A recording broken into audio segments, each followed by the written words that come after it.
লোকটা একজন অপরাধী ছিল, তার জায়গা ছিল 18 স্তরের নরকে। কিন্তু আশ্চর্যভাবে সে স্বর্গে পৌঁছে গেল, কারণ মৃত্যুর পর সে নিজের ভুল বুঝেছিল, অনেক ভালো কাজ করেছিল। নিজের সব তথ্য নিয়ে সে হাজির হয় স্বর্গের ইন্টারভিউতে। দেবদূত ইন্টারভিউয়ার তাকে নিয়ে মজা করলো, আশা দেখিয়ে শেষ মুহূর্তে ফেল করে দিল। তারপর লিফট চালিয়ে তাকে নিয়ে খেলতে লাগলো। হঠাৎ দেবদূত ডোনাট খেতে গিয়ে শ্বাসরোধ হয়ে পড়ে, নিচে পড়ে যেতে থাকে। সে অপরাধীর কাছে সাহায্য চায়, অপরাধী দয়া করে তাকে বাঁচায়, কিন্তু দেবদূত বিশ্বাসঘাতকতা করে তাকে নিচে ঠেলে দেয়। তখনই সত্য প্রকাশ পায়, অপরাধীর মাথায় জ্বলে ওঠে আলো। সে হয়ে যায় সত্যিকারের দেবদূত, আর মন্দ দেবদূত সিং গুছিয়ে পড়ে যায় নরকে। শেষ কথা, ভালো করলে ভালোই ফিরে আসে। একটি গাছের কোটরে বাস করত ডালমানবদের একটি সুখী পরিবার। তারা পাতা দিয়ে কম্বল বানাতো, মাশরুমে বসতো। বড়দিনে বাবা 3 সন্তানকে উপহার দিত। মানুষ এলে তারা নিঃশব্দে ডাল সেজে থাকতো। একদিন ডাল বাবা এক শামুককে পাতা দিতে গিয়ে বিপদে পড়ে। একটি কুকুর তাকে খেলনা ভেবে মুখে তুলে নেয়। ভাগ্যক্রমে তিনি রক্ষা পান, কিন্তু পরে একটি মেয়ে তাকে ডাল ছোড়ার খেলায় ব্যবহার করে। ডাল বাবা নদীতে পড়ে ভেসে যায়, খাল, পাখির বাসা আর সাগর পেরিয়ে বহু দূরে চলে যায়। পথে পথে তাকে কখনো খেলনা, কখনো হাতিয়ার, কখনো তুষার মানবের হাত বানানো হয়। তীব্র শীতেও সে হাল ছাড়ে না, অন্য প্রাণীদের সাহায্য করে এগিয়ে চলে। একদিন সে চুলায় আটকা পড়ে সান্তা ক্লজকে উদ্ধার করে। সান্তা তাকে সঙ্গে নিয়ে বড়দিনের উপহার বিলি করেন। শেষ 3টি উপহার ছিল তার সন্তানদের জন্য। ঠিক বড়দিনের রাতে ডাল বাবা অবশেষে বাড়ি ফিরে আসে,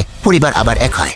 মেয়েটি ঘর ছেড়ে যেতেই খেলনাগুলো হঠাৎ জীবন্ত হয়ে উঠল। ট্রিসেরাটপস খুশিতে ভরে গেল, অবশেষে সে সত্যিকারের খেলনা। মেয়েটি খেলনাগুলো ব্যাগে ভরে বন্ধুর বাড়ি নিয়ে গেল। ব্যাগ ছিটকে পড়তেই খেলনাগুলো উড়ে ঢুকে পড়লো এক বিশাল খেলনা জব্দে। হঠাৎ অ্যালার্ম, চারদিক থেকে ডাইনোসর সৈন্যদের ঘেরাও, ড্রাগন জেনারেল হাজির, এটা যুদ্ধের রাজ্য। ট্রিসেরাটপস ভাবলো সবই তো একটা মজার খেলা, কিন্তু মুহূর্তেই খেলনা বন্ধুদের নির্মমভাবে ধ্বংস করা হলো। এক ভয়ঙ্কর দানব 2 খেলনা বন্ধুকে গিলে ফেললো। ট্রিসেরাটপস বুঝে গেল এটা আর খেলা নয়। সে ছুটে গেল বিদ্যুৎ বন্ধ করতে। ড্রাগন জেনারেল সত্য বুঝে নিজেই সুইচ বন্ধ করলো। সব শান্ত হয়ে গেল। সবাই বুঝলো খেলনার আসল কাজ যুদ্ধ নয়, শিশুদের আনন্দ দেওয়া।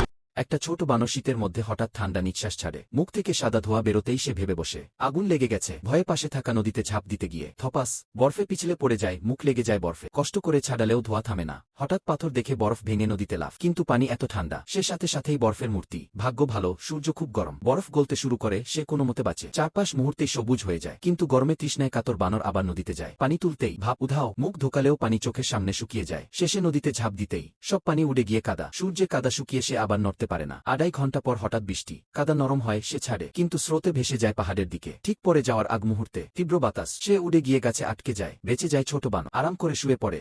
একটা ছোট বানর শীতের মধ্যে হঠাৎ ঠান্ডা নিঃশ্বাস ছাড়ে। মুখ থেকে সাদা ধোঁয়া বেরোতেই সে ভেবে বসে, আগুন লেগে গেছে। ভয়ে পাশে থাকা নদীতে ঝাঁপ দিতে গিয়ে থপাস বরফে পিছলে পড়ে যায়, মুখ লেগে যায় বরফে। কষ্ট করে ছাড়ালেও ধোঁয়া থামে না। হঠাৎ পাথর দেখে বরফ ভেঙে নদীতে লাফ, কিন্তু পানি এত ঠান্ডা, সে সাথে সাথেই বরফের মূর্তি। ভাগ্য ভালো, সূর্য খুব গরম, বরফ গলতে শুরু করে। সে কোনো মতে বাঁচে। চারপাশ মুহূর্তেই সবুজ হয়ে যায়, কিন্তু গরমে তৃষ্ণায় কাতর বানর আবার নদীতে যায়। পানি তুলতেই ভাপ উধাও, মুখ ঢোকালেও পানি চোখের সামনে শুকিয়ে যায়। শেষে নদীতে ঝাঁপ দিতেই সব পানি উড়ে গিয়ে কাদা। সূর্যে কাদা শুকিয়ে সে আবার নড়তে পারে না। 2.5 ঘন্টা পর হঠাৎ বৃষ্টি, কাদা নরম হয়, সে ছাড়ে, কিন্তু স্রোতে ভেসে যায় পাহাড়ের দিকে। ঠিক পরে যাওয়ার আগ মুহূর্তে তীব্র বাতাস, সে উড়ে গিয়ে গাছে আটকে যায়। বেঁচে যায় ছোট বানর, আরাম করে শুয়ে পড়ে। তুমি কি ভাবছো এটা একটা ফুল? হঠাৎই এক স্কাঙ্ক বালির ভেতর থেকে টেনে বের করলো, আর এক মুহূর্তেই সেটাকে ডুবা। তখনই বোঝা গেল এটা ফুল নয়, ছান্নবেশী বিচ্ছু। এই দৃশ্য দেখে খরগোশ উড়ি সিদ্ধান্ত নিল এই স্কাঙ্ককে সঙ্গে নিয়ে যাবে অভিযানে। কিন্তু উড়ি কোনো সাধারণ খরগোশ নয়, তার পা মুরগির মতো, মাথায় পাল। ছোটবেলায় রাজা জন তাকে দত্তক নেন এবং নিজের ছেলের মতো বড় করেন। উড়ির স্বপ্ন একজন অভিযাত্রী হওয়া, কিন্তু পরীক্ষায় নিজের অদ্ভুত চেহারার জন্য